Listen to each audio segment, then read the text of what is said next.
Hello everyone and welcome to 100% Chelsea. Today we are here for our Aston Villa review. Obviously Chelsea did win 4-0. Today with us we have Oran, James, who we found on Twitter. Obviously I said in the last stream that... Oh, sorry about that.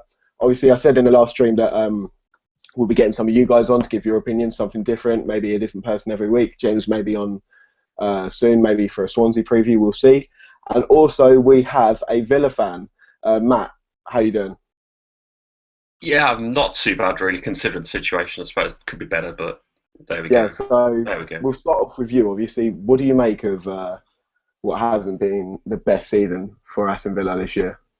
It, I can't describe it as anything short of shambolic, in fairness. There's nothing that's gone right for us. Nothing at all. I haven't seen anything quite like it, I think, in the Premier League history. In terms of from what I've watched, I'm 19 now, so I've seen a fair amount of Premier League football.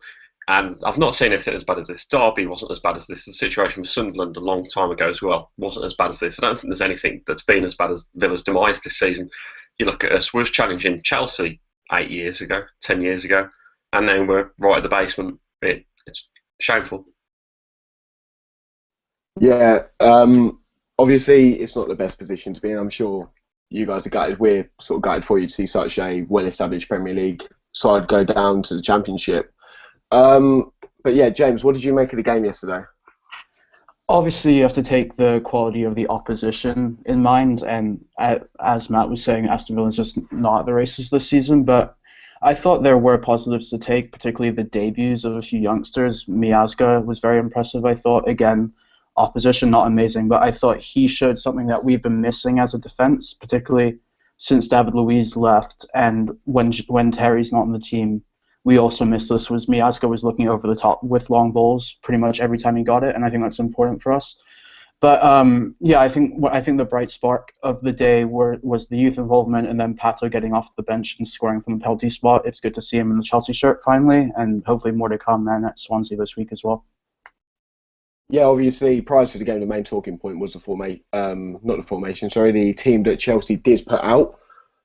Oran, what did you make of sort of the starting lineup? There was a lot of new names in there. Obviously, Pasto didn't start, but we did see him play. What did you make of people like Miazga and Loftus-Cheek starting?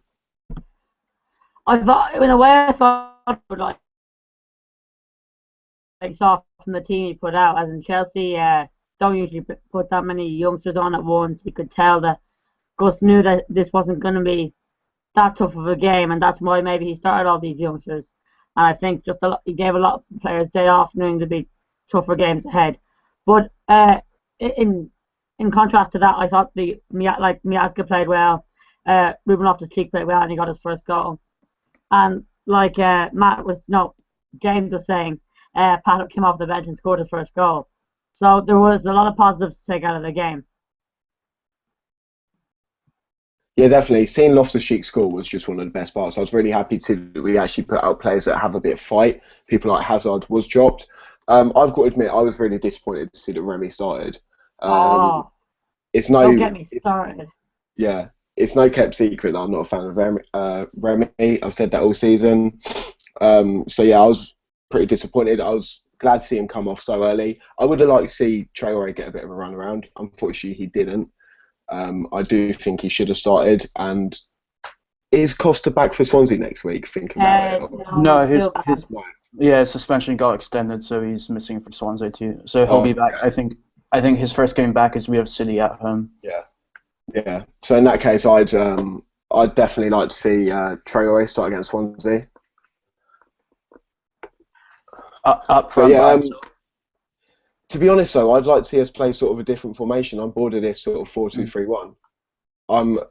Now that we're at the point in the season where there is nothing else to play for, I do think we should try to up front. And I was impressed with Pato.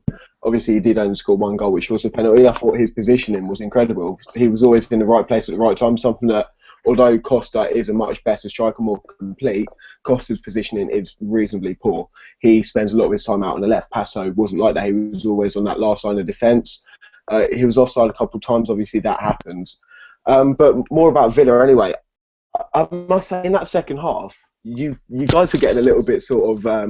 some of the tackles were a bit edgy. Obviously, you did get a red card, but there are a few dodgy tackles that are sort of like sort of like Sunday League, where you've got that one guy who's just too slow to catch up with anyone, to just sort of takes people down dangerously.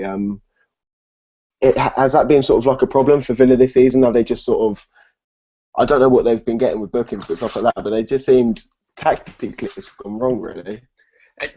The whole season we've been indisciplined, whether that be with errors or quite literally, as you say, with rash tackles. Some of the tackles have been awful this season. I think we had obviously Hudson was sent off, but this season we had a fair few players sent off. I think a lot of players have been banned through bookings as well. It sums up a lot of aggression, but not much aggression into playing decent football, I suppose you could say. You look at the discipline record, we're one of the highest this season, and it showed up yesterday. There was a lot of frustration, and the way the team was set out, there was always going to be a lot of aggression, but I thought in the second half it wasn't too bad. If you look at the stats, we actually had more shots than you, and to be fair, possession-wise, we was in a better position than you as well. But obviously, we're Aston Villa and you're Chelsea. It's always going to be one result, and I think that's the bottom line of it. And discipline-wise, I think we were shameful. We have been shameful all season, disciplinary-wise, whether that be on the pitch or off it, as you've seen with Gabriel Bongo in recent days as well. Yeah, so obviously you did recently sack your manager. Where do you think Aston Villa can go from here? Obviously, do you think there's a lot of players that you will end up losing in the summer, or are they all too shit, for want of a better word, to sort of leave and maybe stay in the Premier League? In an ideal world, we'll get rid of 6 or 7 men. In reality, we get rid of none of them. I can't see anyone wanting to buy them. In fairness, the only player that we could probably sell is Jordan Ayew. That's about it. I can't see anyone wanting to come in for Micah Richards or Alan Hutton or Julian Lescott. Nobody wants these players. They're sitting around on 80k a week at Villa or whatever stupid money they're on. No, they're not going to want to leave, are they? They're going to stick around and some of that contract, take it on and do nothing else. I can't see anybody wanting them. I don't blame them, in fairness. And I think going forward, we've got to look at trying to get rid of them somehow. Because they're the players, the bad eggs. There's the situation of the old guard, so to speak. There's a clique at Villa, and it's quite obvious to see, based on the fact that how many managers we've whittled through, with the same group of players still withstanding it. I don't understand how they're still there, but the fans have realised it. The fans all know it, and I think the board is starting to realise it as well. It's just the case of nobody wants them, so we're stuck with them. Looking back on it now, do you think getting rid of Tim Sherwood was potentially the wrong decision? Yes, to an extent. He was in a bad run, and let's face it, he'd lost the players. He'd frozen out a lot of our French imports, so to speak, over the summer. Like we had Idrissa Gueye, Jordan Verretou, Jordan Ayew, who are arguably our best 3 players so far this season. All were dropped to the bench, or not even featured on the bench, because Tim Sherwood decided to go with the traditional English players like Gabriel Bongo and players that were simply not good enough. He was playing Kieran Richardson.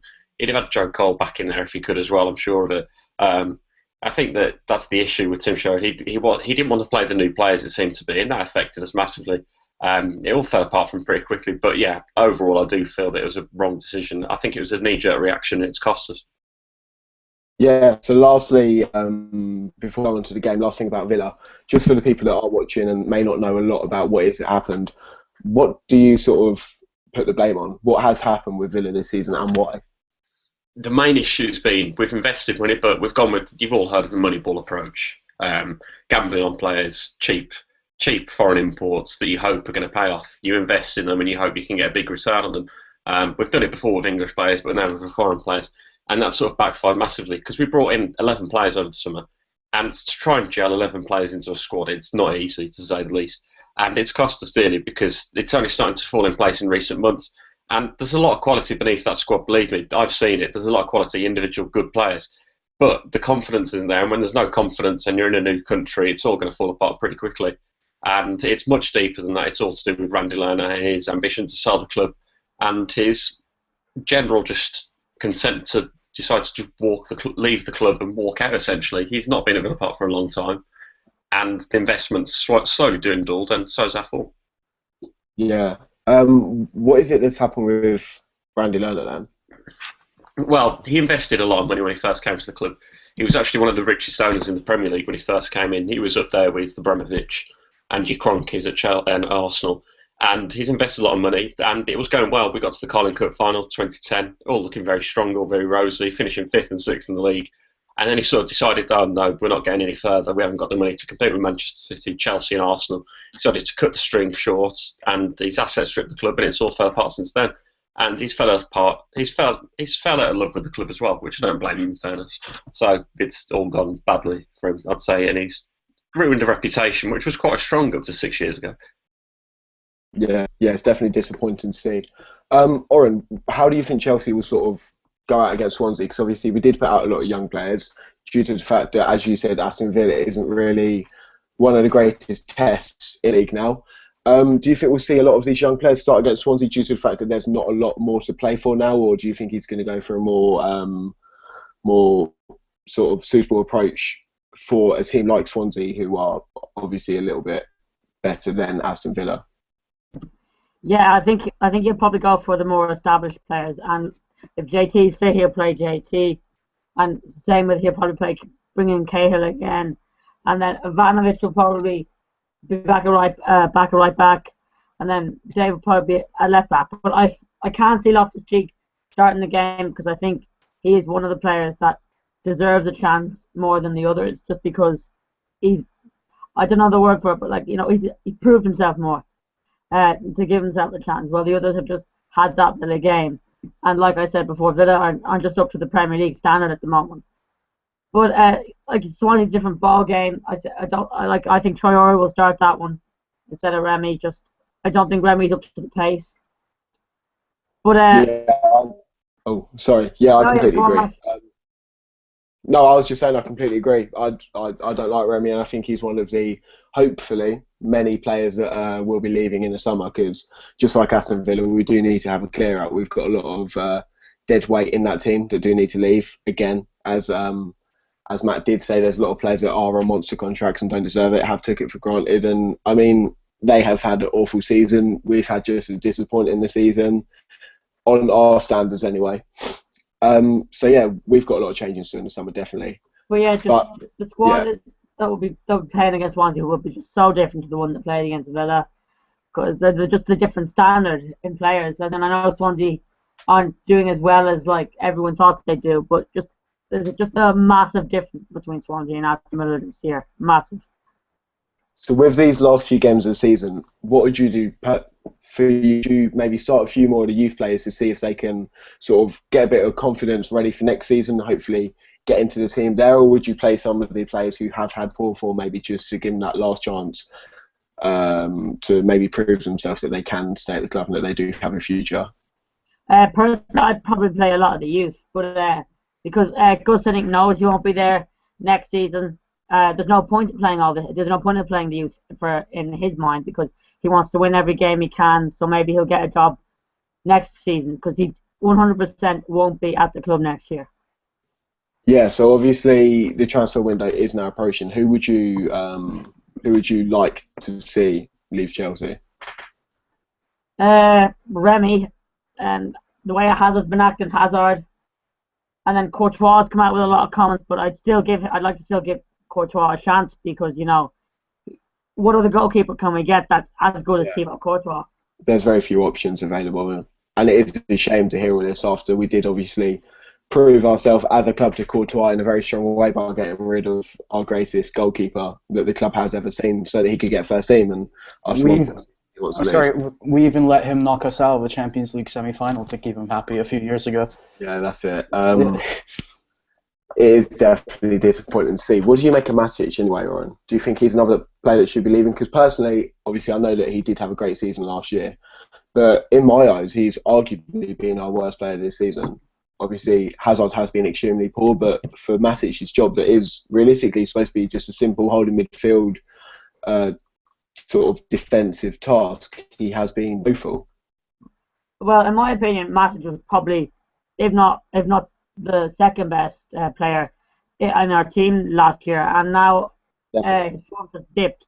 But I think coming from such highs to such lows, as in, that's not just Matic's problem.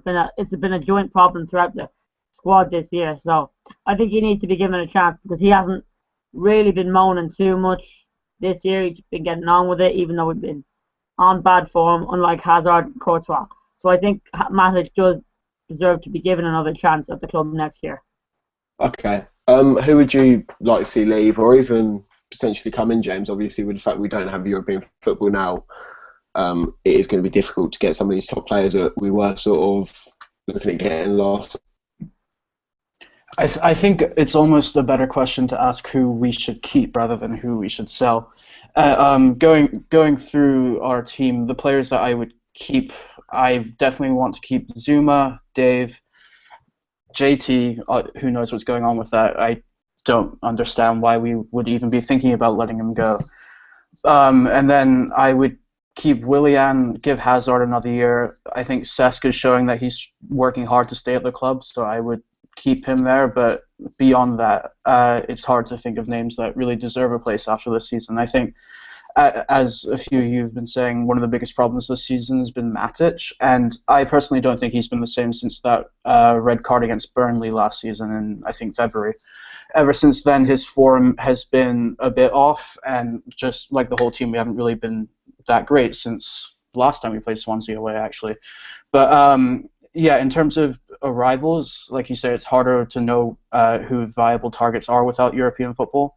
One obvious name that's around a lot these days is Ibrahimovic. If that would be at all possible, that would be incredible, but I won't get my hopes up. But other than that, I think the main priority should be to go through the players that we currently have on our books, because we have about 60 professional players on our books that will be waiting when Conte hypothetically arrives on his first day of training.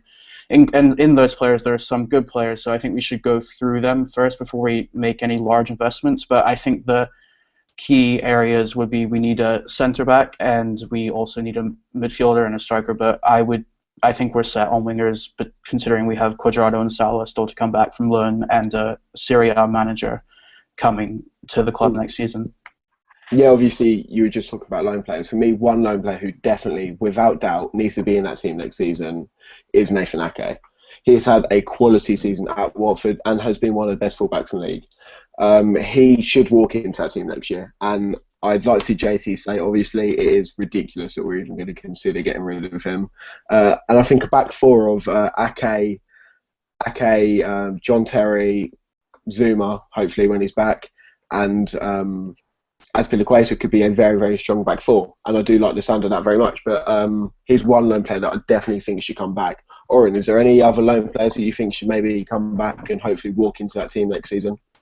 Well, I would like to see. I think we need to focus on integrating a lot of those loan players into the squad next year.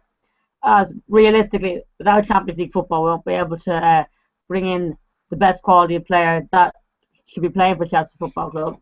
But players that I think should be definitely in the squad next year are the likes of Van Ginkel, Ake, Christian, and Cuadrado or Salah, because all these players have been doing well out on loan this year. So I think they do need to be given their chance, and especially with Conte coming in, I think Salah and Cuadrado will be given their chances at the club next year. How about Solanke? Solanke? Yeah, he's actually doing quite well in Holland, but I can't see him getting his chance at the moment, considering we have Costa and Traore, and most likely we probably won't sell Remy because he's another well-established striker. But like I was saying, as in, we're not going to attract these players that have been linked with us, like the Pogbas, the Nainggolands. We just won't attract them without Champions League football. So that's why I think we need to focus on helping the loan players integrate into the squad and getting more youth players into the squad. So, and then challenge for Champions League again next year. Another lone player I think in with the shout should be Andres Christensen at Mönchengladbach this season. He's playing really well for them. If I'm pretty sure that they're fourth in the Bundesliga right now. He's played in the Champions League against Man City and Juve and acquitted himself quite well. So I think he's definitely a lone player that should come back into the fold. I agree on Aki. And then I think another to keep our eye on is Charlie Musonda at Betis. Obviously, I'm sure we all know about him. And ever since he's been there, he's been their best player. And a team that was really struggling in La Liga is now moving up the table, and he's pretty much their key man in every match at 19 years old. Yeah, so obviously this was supposed to be a Villa review. Unfortunately, I personally don't. I don't know if you guys do have anything else to add on the game. It is quite difficult to, obviously, the end result to talk about would more than likely be that Aston Villa are unarguably a very poor side this season. and we pretty much exploited that. It's one of the better performances I think we've had going forward, and that was purely for the fact that we had the confidence there. Have any of you guys got anything to add on the game yesterday? I can't dispute it. Yeah, I think in the end, like, it turned out the game, in my opinion, wasn't the best quality of game, because once we went 1-0 up, it was kind of like Villa, oh, here we go again. And then even the game was still, in football terms, a contest. It was really over after the first goal. And by the end of it, it was just a training match for Chelsea. I don't know.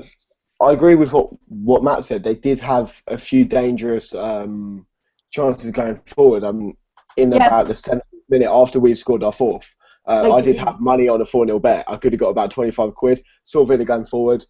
They were looking dangerous for 5 to 10 minutes. So I cashed out. I only got a tenner, unfortunately. But yeah, they were looking dangerous, and I think Courtois was having a pretty woeful game. I know he didn't have many. That really contributed to a lot of Villa's chances. Courtois' mistakes, as in he couldn't catch the ball, for God's sake. No, he's just not been the same since injury this season. And yeah, in terms of conclusions from the game, I would like to see more Miazga, more Loftus-Cheek, and more Pato.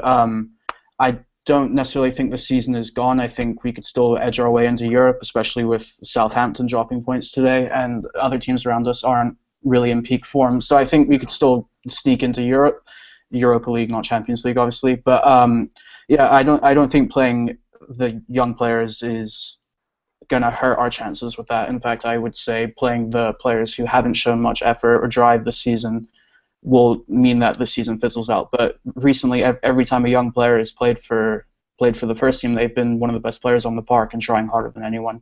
So I'd keep that going forward. So would you guys play Miazga against Swansea? Because obviously he did look very confident on the ball, which was good to see. Obviously he must have been quite nervous.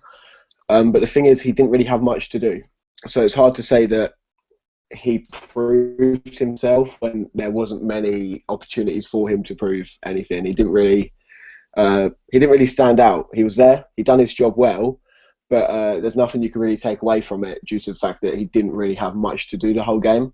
Do you think that he should go into the Swansea game, or maybe come on as a sub just to again get a little bit of experience against a tougher opposition? I don't think he will start the Swansea game, like you were saying. He wasn't really tested. It was probably just to give him his debut after he'd signed in January.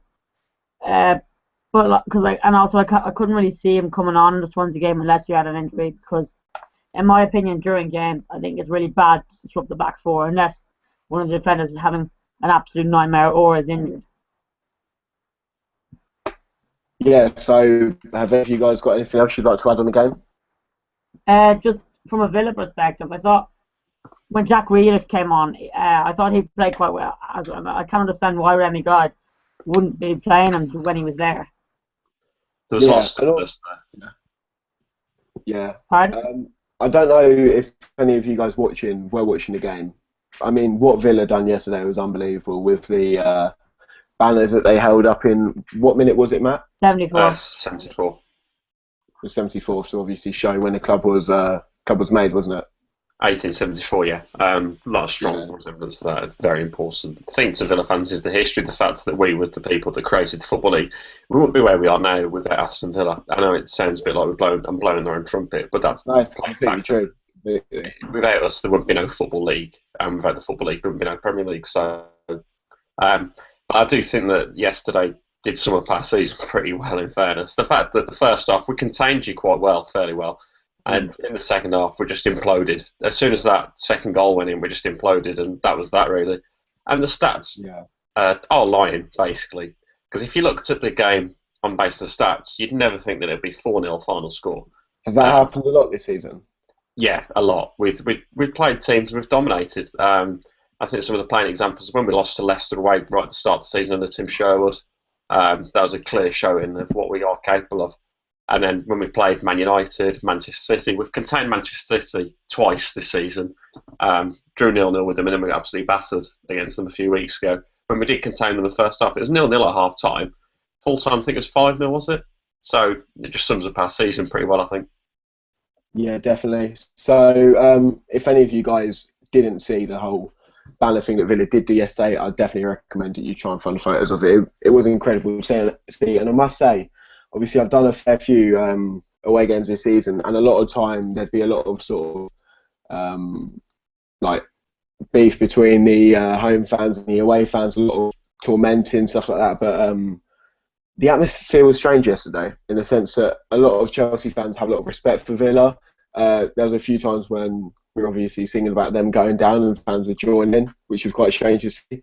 They had their banners there. We did sort of applaud you quite a few times, and it was a strange atmosphere. I haven't seen anything like it before because, as I said, a lot of people are sad to see such a club go down. But yeah, overall, it was a good result. It was an entertaining game. I don't know if you guys can really agree on that, but yeah. Yeah, in my opinion, it was like, from a Chelsea perspective, like, it was quite entertaining. Yeah, we scored 4 goals, but just if you're looking at it from like a match perspective, it was quite a boring game. The first 25 minutes were definitely extremely boring. I was sort of almost falling asleep at one point, but yeah, it did soon pick up for us. But yeah, on to Swansea anyway. What are your guys' score predictions? Shouldn't we leave that to like the Swansea preview?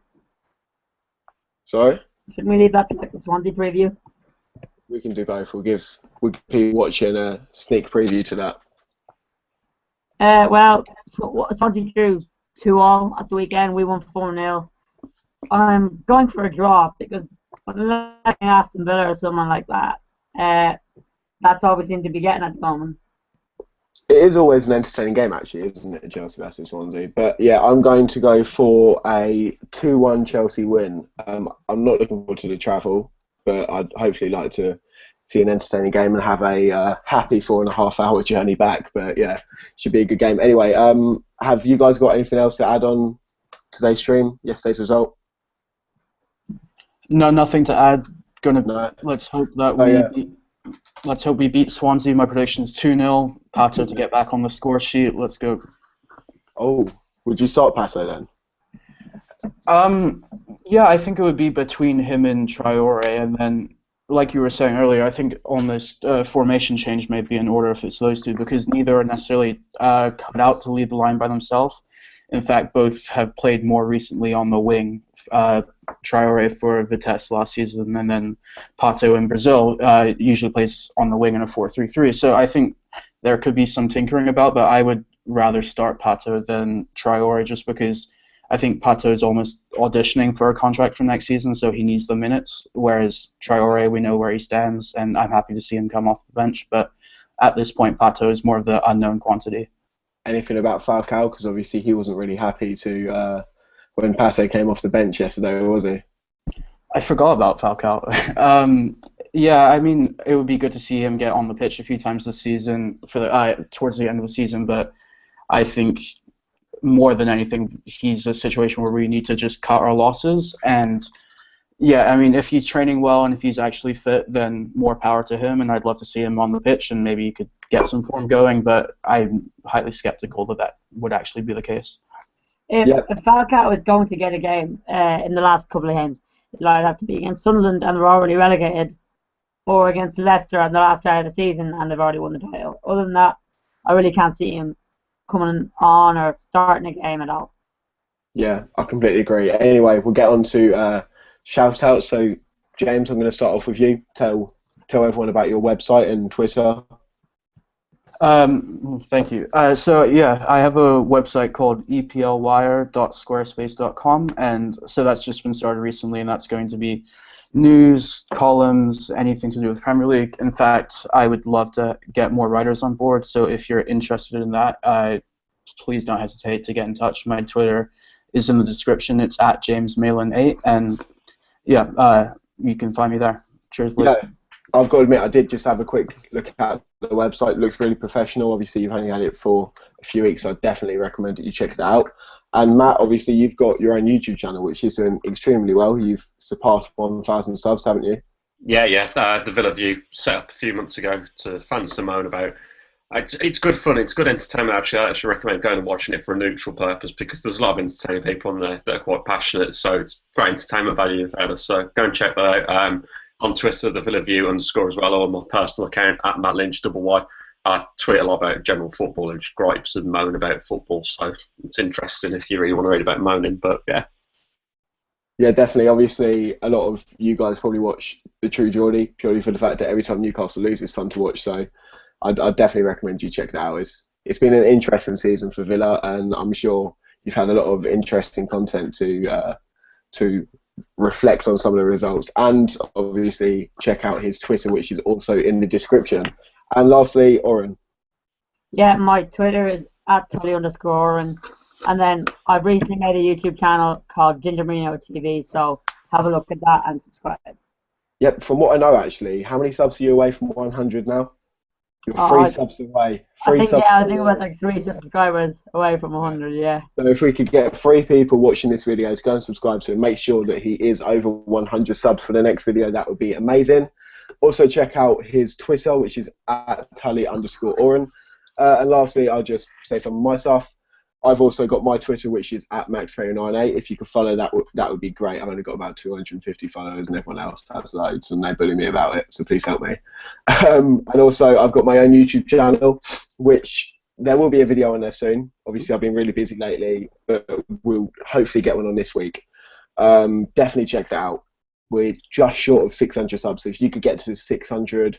I'm going to say by the end of this week, if some of you guys can definitely go sub to that, make sure we get over to 600. I'll do something special, some sort of giveaway. Who knows? We'll see.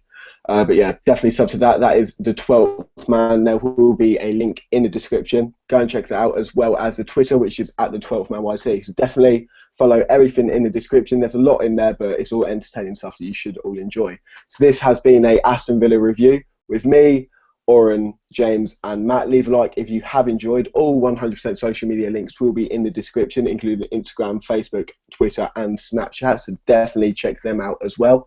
As I said, please like, comment and subscribe. This has been 100% Chelsea. Goodbye.